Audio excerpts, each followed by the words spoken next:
Shalom KKS yang taat dan setia.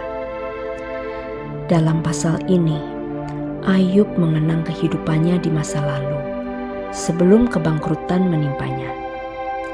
KKS, setiap orang secara pribadi maupun secara keluarga pernah mengalami titik terendah dalam keluarga kami. Izinkan saya bercerita. Suami saya bekerja di salah satu bank dan menduduki posisi sebagai wakil pemimpin. Pada saat pemimpin cabang keluar kota, suami menggantikan posisi beliau.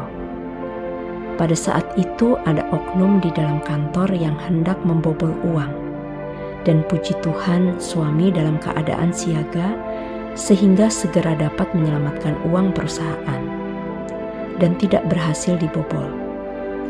Namun, akibat peristiwa itu, suami saya mendapatkan hukuman jabatan meskipun bukan pelaku, tetapi secara manajerial dianggap bersalah dan tidak mendapatkan pembelaan sedikit pun dari pimpinan perusahaan, bahkan cenderung dituduh sebagai pelaku.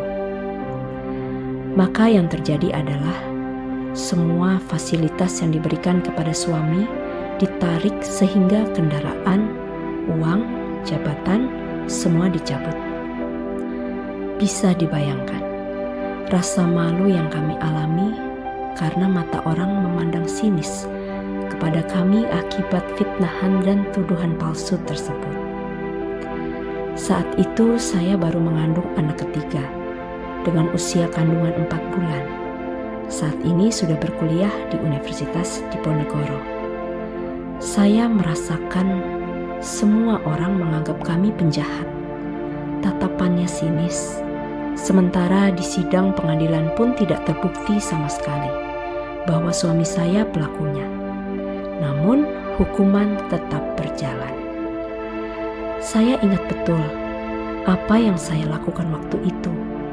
Mendengar berita duka cita itu, saya naik ke lantai atas, sujud dan berkata, "Terima kasih Tuhan Yesus, ini baik buat kami. Untuk kami tidak tergantung pada materi, pada uang, jabatan, dan fasilitas. Ini baik, supaya kami hanya bergantung kepadamu. Tuhan, terima kasih.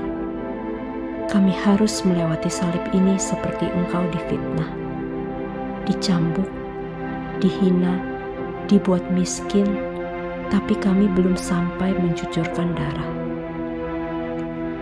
Maka yang kami lakukan adalah tetap bangkit, tetap bersukacita, dan menghadapi badai dengan senyuman, dan bukan dengan kepahitan. Yang kami kerjakan di masa Tuhan mendidik kami dan memproses kami adalah membongkar error kami, memperbaiki sikap hati yang salah, dan tetap melanjutkan meniti karir lagi dari bawah. Pada waktu itu suami sudah bersiap dengan melamar di perusahaan lain, tetapi ternyata pihak kantor tidak mengeluarkannya, namun menurunkan grade-nya dari wakil pimpinan cabang menjadi ke level staf biasa. Saya melihat tangan Tuhan bekerja pada keluarga kami. Pelan-pelan karir suami naik lagi. Dengan pengalamannya di masa yang lalu, suami justru menjadi semakin peka dan mampu mencium gelagat orang-orang licik yang hendak mencuri uang perusahaan. Maka akhirnya kepekaannya dan kecermatannya itulah membuat suami dipakai di divisi audit perusahaan. Sekitar 8 tahun kemudian, Tuhan memulihkan keadaan kami. Suami diangkat kembali menjadi wakil pimpinan wilayah. Sampai masa pensiun, menjadi pejabat eselon 1 dan itu murni karya Tuhan. Kami tidak pernah dipindahkan ke daerah terpencil atau wilayah yang susah. Namun Tuhan menempatkan kami di kota-kota besar, di tempat yang menyenangkan. Bahkan fasilitas yang dulu ditarik, Tuhan kembalikan, gantikan lipat kali ganda. dan Tuhan benar-benar memulihkan keadaan kami 2 kali lipat ganti kesengsaraan kami. Firman Tuhan selalu ya dan amin, karena kami sudah membuktikannya.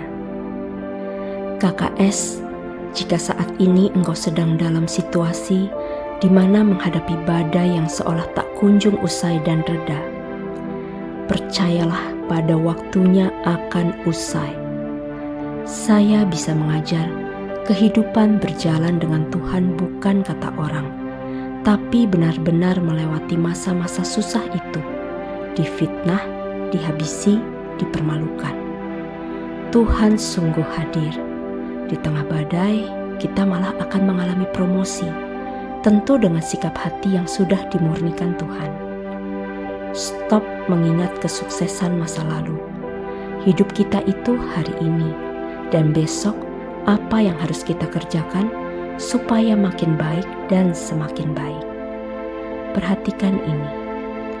Ayub 29 ayat 14-16, 20-25.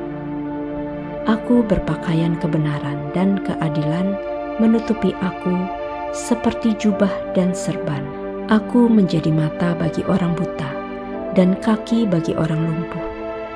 Aku menjadi bapa bagi orang miskin, dan perkara orang yang tidak kukenal, ku selidiki. Kemuliaanku selalu baru padaku, dan busurku kuat kembali di tanganku. Kepadakulah orang mendengar sambil menanti, dengan diam mereka mendengarkan nasihatku.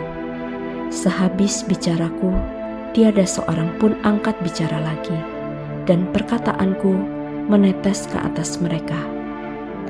Orang menantikan aku seperti menantikan hujan, dan menadahkan mulutnya seperti menadah hujan pada akhir musim.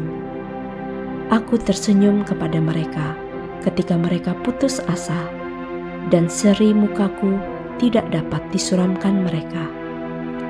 Aku menentukan jalan mereka dan duduk sebagai pemimpin.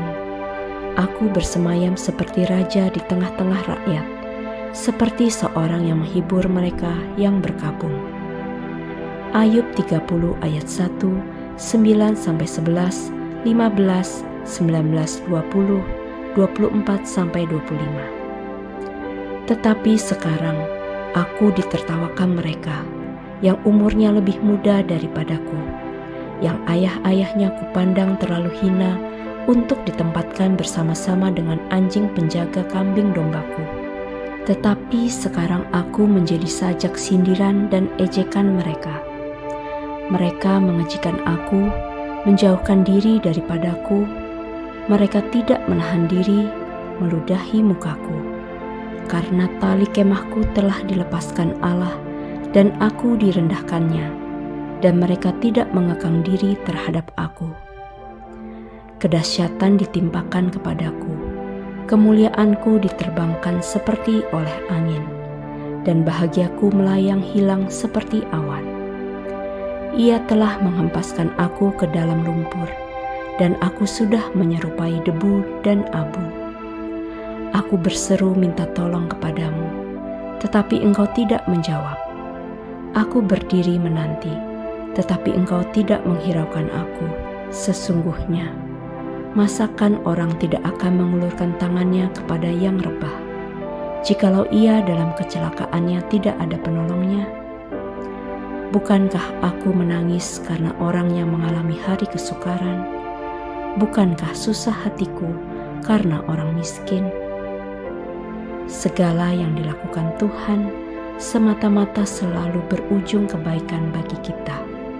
Relakanlah hatimu saat dimurnikan. Amin.